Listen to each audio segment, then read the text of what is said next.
Salam hörmətli abituriyentlər, Ərəb xilafətinin parçalanması və bunun Azərbaycana təsirləri haqqında danışaq. 9-cu əsrin ortalarında xilafətin tabe etdiyi ölkələrdə azadlıq mübarizəsi genişlənir.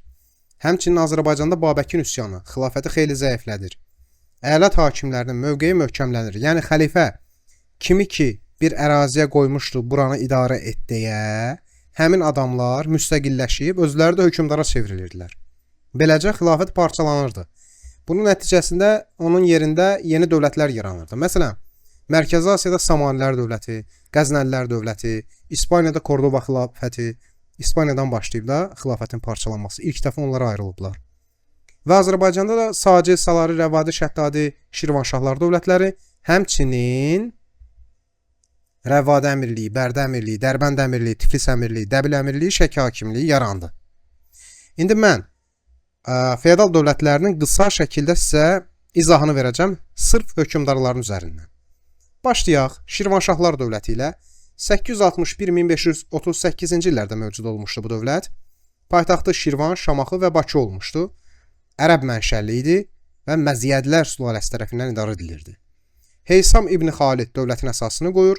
Onun varislərinin dövründə isə dövlətin sərhədləri möhkəmləndirilir, məhsul saxlanması üçün anbarlar tikilir. Əbu Tahir 918-ci ildə paytaxtı Şirvandan Şamaxıya köçürür. Onun varislərinin dövründə Qəbələ, Bərdə, Şabran, Şəki, Sanariyə, Dərbənd Şirvanşahlar dövlətinə birləşdirilir. Diqqət edək ya, bu dərslikdə Əbu Tahirdən sonra verilir, amma Əbu Tahirin dövrünə aid deyil. Onun varislərinin dövrünə aiddir. Keçdik Sacilər dövlətinə. Sacilər dövləti 898-941-ci illərdə mövcud olub. Paytaxtı Marağa və Ərdəbil şəhərləri olub. Türk mənşəlli idilər və Sacilər sülaləsi tərəfindən dövlət yaradılmışdı. Məhəmməd İbn Əbu Sac dövlətin əsasını qoyur. Marağa və Dəbili birləşdirir. Məhəmməd M və D, M və D hərfləri ilə Marağa, Dəbil dövlətə birləşdirilir. Belə yadımızda saxlayaq. Öz adına pul kəstirir, Gürcüstana uğurlu yürüşlər təşkil edir. Bəs Yusif İbn Əbu Sac, bu adam Sacilər dövlətinin simasıdır. Yəni Saciləri Sacilər olaraq tanıdan bu adamdır. Tarixə salan bu adamdır. Neyniyib? Azərbaycanı ilk dəfə vahid dövlət halında birləşdirir. Xilafət xəzinəsinə xərac göndərməyi dayandırır. Ərəb ordusunu məğlub eləyir.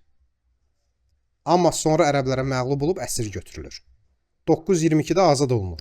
Yenidən dövlətin başına keçir. Bərdə, Marağa, Ərdəbildə adına pul kəstirir. Adına pul kəstirməsi Məhəmmədlə oxşar cəhətdir. Ani, Dəbil, Tiflis, Kaxetyan ələ keçirir. Şirvanşahlar Tiflis və Dərbənd əmirlikləri dövlətə birləşdirilir. Rey Samanilərdən alınır. Paytaxt Ərdəbilə köçürülür. Az işmi görüb? Əlbəttə ki, yox. Sacilərin sonuncu hökmdarı isə Deysəm idi və onun dövründə dövlət süquta uğradılır. Kim tərəfindən? Mərzban İbn Məhəmməd tərəfindən. Yəni Salarilər dövlətinin əsasını qoyan şəxs. Salarilər dövləti 941-981-ci illərdə mövcud olub. Paytaxtı Ərdəbil idi. Onlar da Sacilər kimi türk mənşəli idilər və Salarilər sülaləsi tərəfindən idarə olunurdu. Mərzban İbn Məhəmməd az əvvəl dedi ki, dövlətin əsasını qoyur.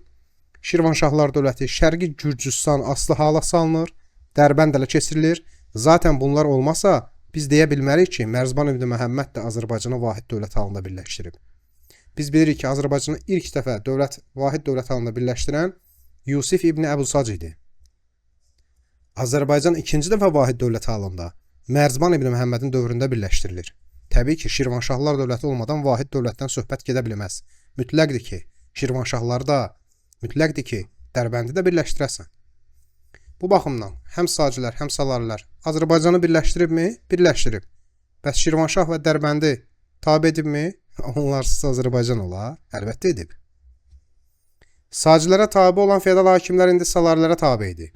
Xəzər dənizində Azərbaycanın ticarət gəmiləri üzməyə başladı. Azərbaycan yenidən vahid dövlətə birləşdirildi. Daxili çəkişmələrə son qoyuldu. Slavyanlar Bərdə faciəsini törətdilər 944-də. Amma öz aralarında xəstəlik yayıldığı üçün qaçıb getdilər buradan. Və bir də digər heç bir hökmdara aid olmayan, söhbət 9-11-ci əsrlərin hökmdarlarından gedir. Sacid, Salari, Rəvvadi, Şəddadi, Şirvanşah. Mərzban ibn Məhəmməd Salarilərdə qanunnamə hazırlatmışdı. Vəhsudanın dövrü. Vəhsudan feodallar öz tərəfinə çəkə bilir. Yalnız bu cümləni bilirik onun haqqında. İbrahim ibn Mərzban isə, yəni Mərzban ibn Məhəmmədin oğlu, feodalları itaətdə saxlamaq üçün çoxlu iqta paylayır Vəhsudan kimi. Amma xeyri olmur. Şirvanşahlar, Dərbənd, Gəncə dövlətdən ayrılır və Salarilər dövləti süqut eləyir. 981-ci ildə. Keçdik Rəvvadilərə. Paytaxt Ərdəbil və Təbriz olub. Mənşəyi ərəb mənşəlidirlər. Sülalə Əzdilər sülaləsi. Sülalənin banisinə baxın. Əl-Rəvvad Əl-Əzdi. Dövlətin əsasını qoyub. Əbülhicə. Sülalə Əzdilər sülaləsi. Ərəbdilər, təmiz. Şirvanşahlar kimi. Onlar da Məziyyədlər sülaləsidir. Əbülhicə əvvəllər Təbriz, Marağa və Əhər hakimi olmuşdu. Rəvvadilər dövlətinin əsasını qoymuşdu. Vəhsudandan danışsaq əgər, bu adam 1028-ci ildə 2000 Oğuz ailəsini öz ərazisində məskunlaşdırır. 1042-ci ildə Təbrizdə zəlzələ olur. Və 1054-cü ildə Vəhsudan Səlcuqlara tabe olur. İndi isə gəldik ən çox hökmdarının adı keçən Şəddadilər dövlətinə. Şəddadilər dövləti 971-dən 1088-ci ilə qədər mövcud olur. Paytaxt Gəncə şəhəridir. Kürd mənşəlidir. Yəni nə türk, nə ərəb deyil. Şəddadilər sülaləsi tərəfindən idarə olunurdu. Birinci ləşkəri dövləti yaradır. Salarilərin Arazdan şimaldakı mülklərinə tabe edir. Bərdə və Şəmkir birləşdirilir. Fəzl ibn Məhəmmədin dövründə bəs nə olur? İtaət göstərməyən xırda feodallar tabe edilir. Gəncə ətrafında xırda feodal mülklər ləğv edilir. Dəbil, Beyləqan, Şəddadilərə birləşdirilir. Adına pul kəstirir. Məhəmməd ibn Əbusac, Yusif ibn Əbusac kimi Fəzl ibn Məhəmməd də öz adına pul kəstirib. 1027-ci ildə Xudafərin körpüsünü saldırır. Gürcülərə və Xəzərlərə qarşı mübarizə aparır. Xəzərlərə qarşı mübarizə bu qədər millətin içində bir dənə Fəzl ibn Məhəmmədə aiddir. Yadımızda saxlayaq. Ona görə testlərdə tez-tez yazır. Cavanşirlə Fəzl ibn Məhəmmədin oxşar cəhəti. Xəzərlərə qarşı mübarizə. Çoxunda da yəni variant bu çıxır. Tiflis müsəlman əmirliyi, Rəvadilərlə dostluq, Şirvanşahlarla da qohumluq əlaqələri olub. Bunu Z ilə də yadda saxlaya bilərsiniz. Fəzl Xəzərlərlə mübarizə aparıb. Oğlu Musa ibn Fəzl isə atasına yaraşmayan hərəkət edir. Belə ki, 1130-cu ildə 1030-cu ildə Beyləqanda qiyam qaldırmış qardaşına qarşı Slavyanları köməyə çağırır. Bu artıq rüsvayçılıq idi. Nə idi rüsvayçılıq? Bunu bir dənə düzəldək, burada çap xətası gedir. 1030-cu ildə. Amma ikinci ləşkəri mənim ən çox sevdiyim Şəddadi hökmdarıdır. Neynir bu şəxs? Adam Dəbilə hücum edən Bizans erməni qoşunlarını darmadağın eləyir 1037-də. Tiflisə hücum eləyən Bizans gürcü qoşunlarına darmadağın eləyir 1038-də. Plus, Səlcuqlarla birlikdə Bizans erməni gürcü qoşunlarını məğlub eləyir 1048-də. Qətran Təbrizinin qəsidəsində ona Arran şah deyilir. Arranın şahı. Əbləsuvar Şavura gəldik. Onun dövründə mərkəzi hakimiyyət gücləndirilir. İqtisadi ictimai həyatda, eləcə də orduda islahatlar keçirilir. Diqqət eləyək. Gürcülər və Şirvanşahlar ilə mübarizə aparır. Baxın, Fəzl ibn Məhəmməd Şirvanşahlarla qohum idi, amma Gürcü ilə mübarizə aparıb. Əbləsuvar Şavur isə həm Gürcü ilə mübarizə aparıb, həm də Şirvanşahlarla. Yəni qohumluq falan filan qalmır bunun dövründə artıq.